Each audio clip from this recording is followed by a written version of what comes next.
So just wanted to give you a glimpse of the garden at this point. It's in July, and so far it's got a lot of herbs, which I love, and sweet potatoes that are growing.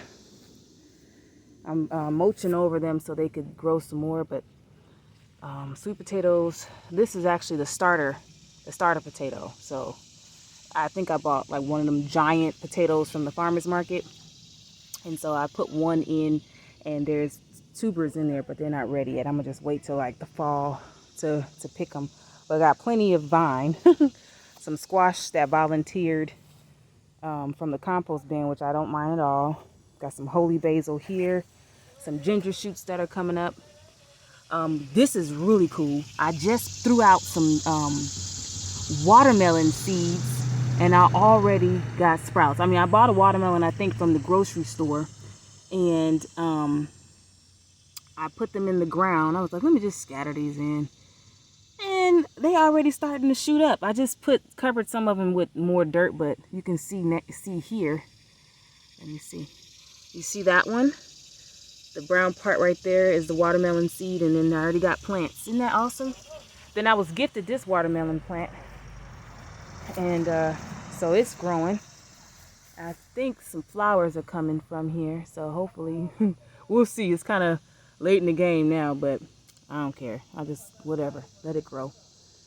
I just harvested some tomatoes. This was a volunteer plant. We grew tomatoes a while ago, like a couple years back, and I always get some surprise plants, but just took off some from the vine this morning, and I'm just gonna let those get more ripe. And then I got some growing here. Collard greens that I grew early in the season, they're still alive and well. So got some stuff. But what I really wanted to show you was the compost area. So this is the finished part here. I still have like some pine straw, whatever that grew. But do you see? And I just mixed them.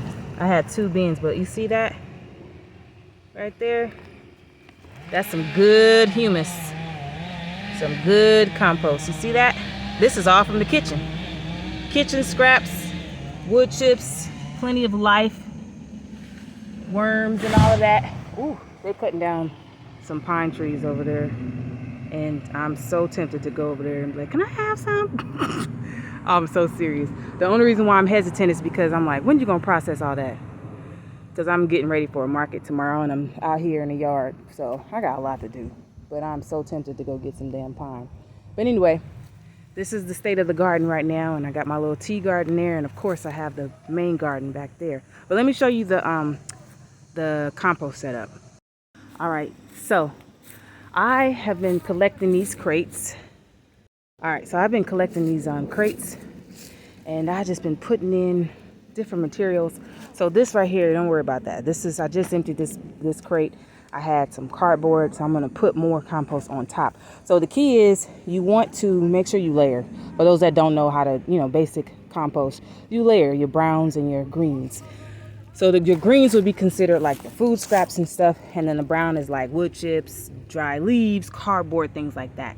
And the good combination will help with composting the material down, and it'll also help with the odor that you get from when food and things like that break down. I don't put any meat or dairy products because that will attract things like rats and mice and things like that. I ain't trying to have that. You know what I'm saying? I ain't trying to have that. So I just do like my fruits and vegetables, and I do eggshells, but I break it down, I blend it up and scatter it amongst the stuff. But anyway, I wanted to show you what I got. So I like the crate system because it keeps everything, neat, and you can kind of turn them better. So I stack them up, and then the way I keep them warm or insulated is I cover them with tarp, like so. And then it can slowly release like rainwater or whatnot, but it kind of keeps things warm. So yes, so then you can so when you're ready to compost, you can put the new on the bottom and then the old on the top, so that you can come in and harvest accordingly.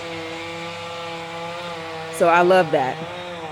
And then these are empty, so I've been using these. So I don't sift when I get ready to use this. I don't sift out the big chunks or the straw or anything like that. I just put that right on top of mature plants because it serves as food and protection, and it helps to hold in the moisture.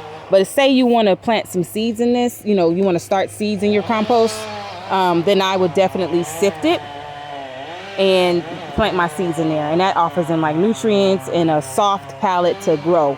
So these probably should have showed you some that was still full, but these are I've already used these on this side. But yes, and another thing I like about it is it does have airflow. So you see the holes inside of the crates. It allows air and water. If I were to like leave these open to come in, it allow for earthworms to come inside and move about. So it's almost like a worm tower, if you will. So they'll come up and down into all of the bugs, the potato bugs. Everybody has access to all of the crates. Like I said, I have not experienced anything detrimental as far as like things getting in. Of course, we're in nature. I have seen some snakes, but nothing crazy. Once before I did see like a baby snake. I think it may have been a water, what is that? Is one of the dangerous snakes. I do believe I saw that, but I mean, it is what it is. You know, if you know how to approach the situation and you pray before you enter the space, if you pray for yourself and the animals, you should be fine. So I'm not afraid to be out here. I am cautious, but I'm not afraid because I know that we share the same space. They ain't after me. I ain't after them. But yeah, so just try to keep your space as organized as possible, you know, and be comfortable. But I did want to share that with you guys. All right.